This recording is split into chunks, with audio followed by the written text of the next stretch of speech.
Hey, I'm Sasha Evdokov, and in this video, I want to share with you the 6 primary risks that are in the stock market while you're trading. So there's risks to anything that you do out there, from where you choose to live.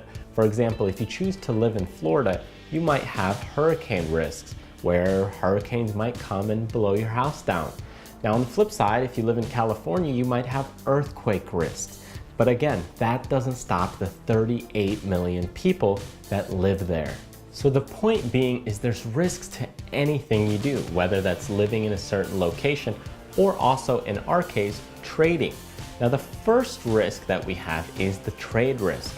And the trade risk is what you put on the trade. So for example, if you put on $1,000 within a trade, that's your trade risk. Now the second risk is market risk, and the market risk is different from the trade risk.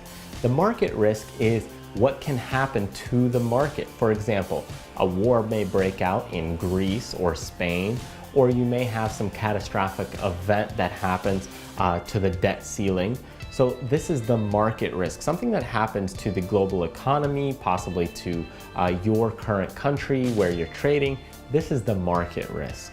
The third risk that you can have while trading is margin risk. And margin risk only happens if you're borrowing money, if you're borrowing money on margin. Now, typically if you're trading and you're putting on a regulation account and you're trading with the current funds that you have available, that's normally fine and dandy. But if you're borrowing money from a broker and you're borrowing funds, it's kind of like borrowing money to buy a house.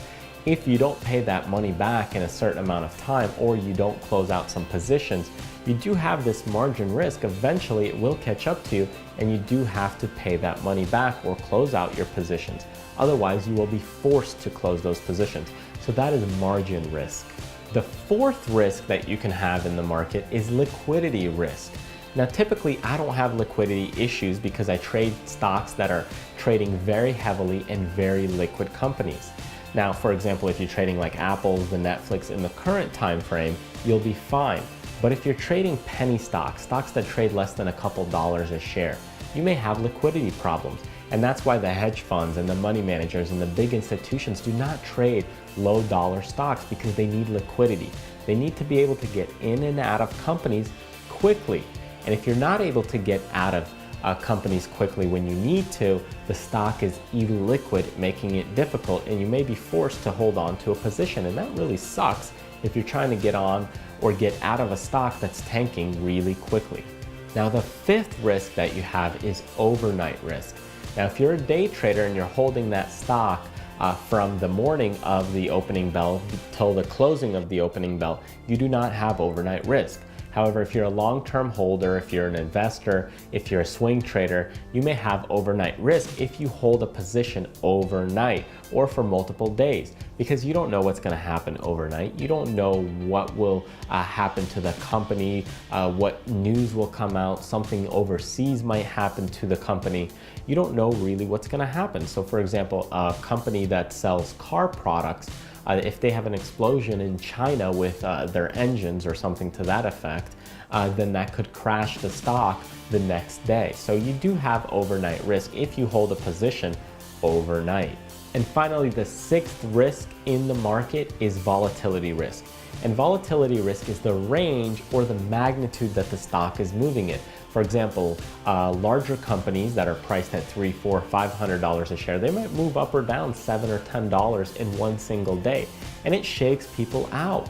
For stocks that are only $20 a share, it might only move $1 here or there per day at most. And that's a little bit more safe for some people because it doesn't shake them out. It's not as violent. Think of volatility as the range. It doesn't imply direction one way or another, up or down.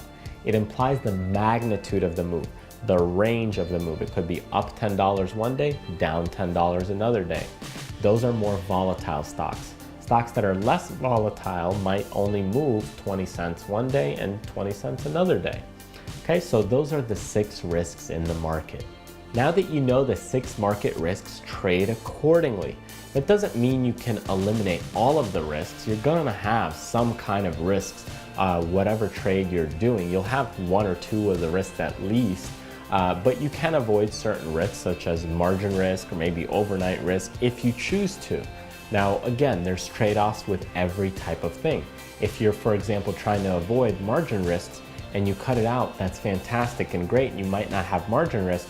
On the flip side, if you're having a killer year, sometimes it's great to have margin and you may want to risk it to be able to double, triple, or quadruple your earnings that you're making. Thanks for watching this video, and if you enjoyed this video, share it with some of your friends on your favorite social media platform. And remember that there's a lot of great videos out there on TRADERSFLY.com, where I also have some in-depth stock trading DVD courses and video material for basic stock trading education, trading psychology, and the fundamentals of trading. Thanks for watching. I'm Sasha Evdokov, and remember to do what you love, contribute to others, and most importantly, live life abundantly.